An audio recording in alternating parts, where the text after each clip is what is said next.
يعني انا راضي ذمتك وضميرك ما اتعلمتش حاجه من تفكيك الجيش الليبي، ما اتعلمتش حاجه من تفكيك الجيش العراقي، ما حرمتش من تفكيك الجيش اللبناني، ما اتقرصتش من اللي بيحصل في اليمن والسودان، رايح تعيد تجربتهم تاني، رايح بنفسك تفكك جيش بلدك وتسلمه القائد في تنظيم الارهابي. ما اتعلمتش ان اللي انقذ مصر بعد ربنا هو جيشها. مين اللي حارب الميليشيات الارهابيه في مصر؟ ما هو الجيش. مين اللي مسك البلد بقبضه من حديد وقت تنحي الرئيس مبارك علشان ما تقعش ويحصل فيها زي اللي بيحصل النهارده في سوريا؟ ما هو الجيش. مين اللي عمل انتخابات ونقل السلطه بشكل سلمي لجماعه الاخوان؟ ما هو الجيش. مين اللي وقف للاخوان وارهابهم وقدمهم كلهم للمحاكمه؟ ما هو الجيش. مين اللي منع تهجير الفلسطينيين وحامي سينا لحد النهارده؟ ما هو الجيش. يبقى ده معناه ايه؟ ده معناه ان الجيش في اي بلد خلقها ربنا هو الدرع اللي بيحمي البلد وشعبها. الجيوش هي اللي بتحمي بلادها، دي شغلانتها. امريكا من غير الجيش الامريكي ما كانتش هتبيع وتشتري فيك النهارده. اسرائيل من غير الجيش الاسرائيلي ما كانتش هتحتل بلدك النهارده. مصر من غير الجيش المصري ما كانش زمانها لسه واقفه على حيلها النهارده. انت ازاي لسه مش قادر تفهم؟ محتاج تشوف مين تاني بيقع علشان تفهم ان المعادله اتغيرت. بص يا فندم، حرب اكتوبر صعب تتكرر تاني. مفيش حد هيدخل في حرب مباشره مع الجيوش النظاميه. امال هيوقعوك ازاي؟ اما انه يبعت لك ميليشيات تدخل معاك في حرب عصابات لحد ما يوقعك زي ما عمل في سوريا، او انه يحاربك بالاشاعات لو ما قدرش عليك بالميليشيات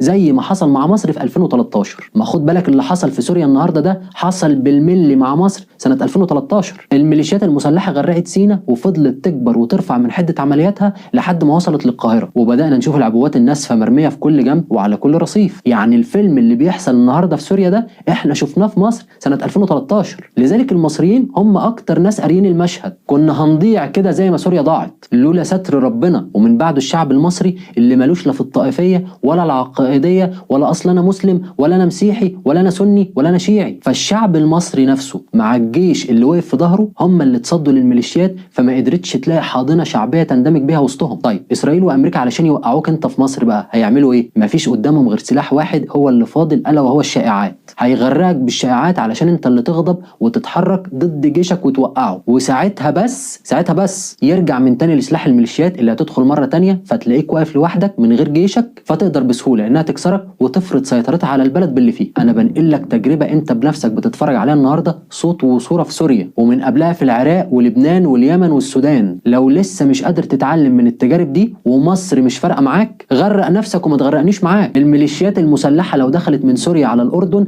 هيعدوا الحدود للسعوديه، عارف كده ولا مش عارف؟ المعركه مع مصر لسه ما ابتدتش وهيحاولوا ينفذوا مخطط التهجير، عارف كده ولا مش عارف؟ غزه كانت البدايه، انما مصر هي النهايه. يا نفضل واقفين على حنا زي ما احنا، يا نروح زي اللي راح. مش مصدق؟ افتح التلفزيون واتفرج على سوريا.